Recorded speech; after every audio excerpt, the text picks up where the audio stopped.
আমারও মনে হয়, যদিও জাহাঙ্গীরনগরে ওখানে একটু শিবিরের বাইরে অন্যান্য দলেরও প্রভাব আছে, কিন্তু তারপর আমার কেন জানি মনে হয় যে ওখানেও শিবির মোটামুটি একটা ভালো ফলাফল করবে আর কি, আমি আশা করতেছি। আমাদের বিশ্বাস যে সুষ্ঠু ভোট হলে যে কোনো প্যানেল থেকেই শিক্ষার্থীরা মানে তাদের ভোটে নির্বাচিত প্রতিনিধিদের আনুক না কেন, এটা সমস্যা নেই, সেটা হোক ছাত্র দল, বাম, বাকশাস বা ছাত্র শিবির।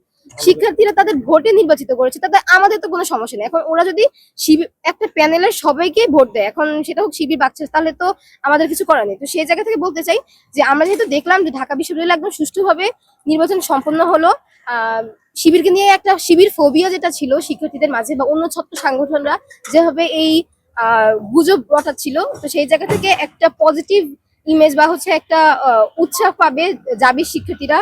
অবশ্যই তারা ঢাবিকে অনুপ্রেরণা হিসেবে দেখে তাদের ভোট সুষ্ঠুভাবে সম্পন্ন করবে। এই জাহাঙ্গীরনগরের ক্ষেত্রে আশা করি এখান থেকে জাহাঙ্গীরনগরের যে স্টুডেন্টরা আছে ওরা একটা লেসন নিবে। লেসনটা কি, ওদের হাতে হয়তো আজকে সময় আছে আনঅফিসিয়ালি প্রচারণা চালানোর জন্য।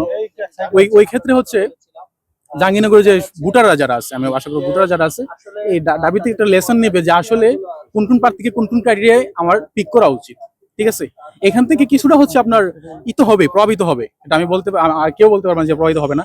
এখানে রেজাল্টে শুধু জাহাঙ্গীরনগর কেন, চাকসু যাই আছে একটু প্রভাবিত হবে এই ক্ষেত্রে প্রার্থী বাছাইয়ের ক্ষেত্রে আর কি মনে হয়। যেহেতু শিক্ষা প্রতিষ্ঠানে একটা প্রভাব পড়তে পারে, কিন্তু আমি এটা মনে করি না যে জাতীয় নির্বাচনের খুব একটা প্রভাব পড়বে। অন্যান্য বিশ্ববিদ্যালয়ের ছাত্র সংসদ নির্বাচনের প্রভাব পড়ে থাকতে পারে, কিন্তু মনে হয় না অন্যান্য নির্বাচন এটা পড়বে। ঢাবিতে যেমন ডাকসু নির্বাচনে শিবিরের বড় একটা জয় হয়েছে, অন্যান্য পাবলিক ভার্সিটির ছাত্র সংসদ নির্বাচনে এমন জয় হতে পারে কিনা?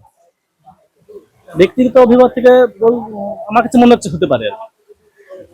কারণ সারা বাংলাদেশের মানুষই এই নির্বাচন দিকে তাকিয়েছিল আর কি। আপনারা গতকাল দেখেছেন বিশ্ববিদ্যালয়ের বাইরে যে এন্ট্রি পয়েন্ট গুলো ছিল সেখানে অনেক মানুষ জড়ো হয়েছে, অনেক উৎসুক মানুষ জড়ো হয়েছে, মানে জানার জন্য আর কি। এই নির্বাচনের প্রভাব কি জাহাঙ্গীরনগর বিশ্ববিদ্যালয়ে পড়বে বলে আপনার মনে হচ্ছে? অবশ্যই ঢাকা বিশ্ববিদ্যালয়ে যে কোনো কিছুই গোটা বাংলাদেশে ফেলে, তো এই নির্বাচনের হাওয়া অবশ্যই আগামীকালকে জাহাঙ্গীরনগর পড়বেই।